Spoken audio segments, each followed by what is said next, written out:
Welcome back to On the Radar, the show where I take a look at the games coming out over the next month and let you guys know what I think might be worth playing or keeping an eye out for.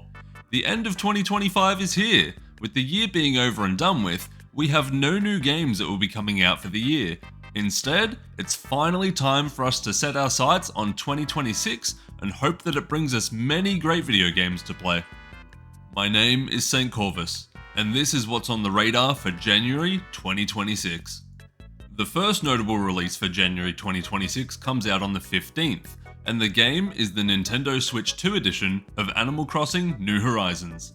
This version is coming with higher resolutions than the original Switch version, mouse controls for interior decoration, and higher player counts for online sessions.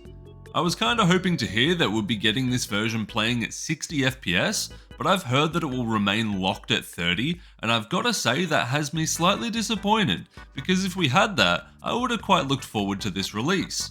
Like most Switch 2 upgrades, if you own the original version, you'll have to buy the upgrade pack for a small fee, so it's going to be up to you on whether or not you really want to jump back into the island life. On the same day as this version releases, both it and the original Switch version will be receiving a major 3.0 content update, which will bring you more gameplay features and places to take your interior designer skills, as well as some quality of life updates. When New Horizons first came out back in 2020, I always felt like it was a bit of an incomplete game, and with this new upgraded version and major content update, it's now looking like the complete game I always wanted it to be. It's just a shame that between my online work and my day job, I'll have no time to ever be able to play this game. Moving ahead to January 29th, we have a game that has just recently caught my attention called Dark Auction, coming to PC, PS5 and Switch.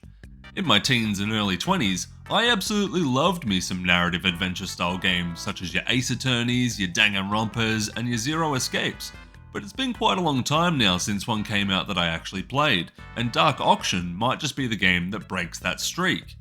Written by Rika Suzuki, writer of Another Code and Hotel Dusk, we have ourselves a story set in Europe about a young man called Noah Crawford, who attends a shady auction that his father went missing at.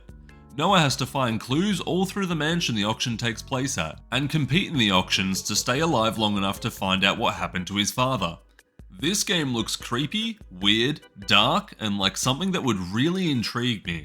I quite like the art too, with the character designs having been done by Kosuke, the creator of the gangster manga. The game has a pretty cool art style. Let's see how this one goes. Just a day later, on January 30th, we have the release of Code Vein 2, coming to PC, PS5, and Xbox Series consoles. Despite being a lifelong Soulsborne fan at this point, and the fact that I used to play a ton of anime games, I somehow never ended up playing the original Code Vein.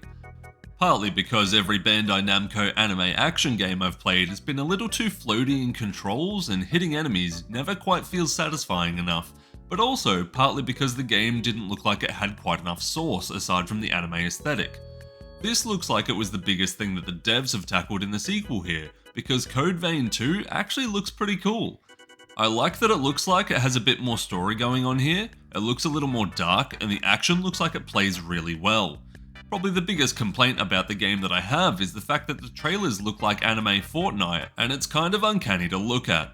If the game ends up getting a fairly good reception, then it might be time for me to finally check out this series. That's pretty much everything coming out in January 2026 that is on the radar.